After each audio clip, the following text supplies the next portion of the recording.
வடதிசை சீயோன் பருவத்துல 3ஆம் வானம் மட்டும் எட்டுமா.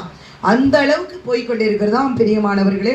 அடுத்து வானத்தில் அதிசயங்கள் நடக்கும், அதுவும் பைபிள போட்டிருக்கு. வானத்து சத்துவங்கள் அசைக்கப்பட்டு நம்ம அனுப்பின சேட்டலைட்ல பொல பொலன்னு கொட்டணும். அது இப்பதான் கண்டுபிடிச்சு சொல்றாங்க. இனி அடுத்து நான் ஜான்வரியில ஏதோ ஒரு பெரிய நட்சத்திரம் வந்து பூமியை தாக்குதான், காந்த புயல் என்னென்னமோ சொல்றாங்க. எல்லாம் நம்ம பைபிள் எழுதப்பட்டிருக்குது. அருமையான தேவஜனமே, அடுத்து ஏற்கனவே ஆண்டவர் 19:18 முடியும் போது சபை இழுத்து மூடப்படும், கொள்வன கொடுப்பனை இருக்காது. அடுத்து காற்று மூலமா நோய் பருவம் நம்மகிட்ட பேசினார், அதுபடி நடந்து. இப்பொழுது இனப்புரியாத வைரஸ் வருமா. அடுத்து மருத்துவர்கள் ஆராய்ந்து பார்த்து மருத்துவத்துல பெரிய புரட்சி வரும். அதே போல விசுவாசத்தை அற்று போகிற காரியங்கள் நடக்கும், விசுவாச துரோகம் நடக்கும். அடுத்து நன்றி இல்லாத கூட்டங்கள் வரும், நிறைய பேர் வஞ்சிக்கப்படுவாங்க, நிறைய பேர் கள்ளத்திற்கு தரிசிகள் எறும்பி கூடுமானபடி தெரிந்து கொள்ளப்பட்டவர்களை வஞ்சிக்கிற காலம் இருக்கிறது. அடுத்து விவசாயத்துல முன்னேற்றம் இருக்கும், ஆனாலும் அது ஒரு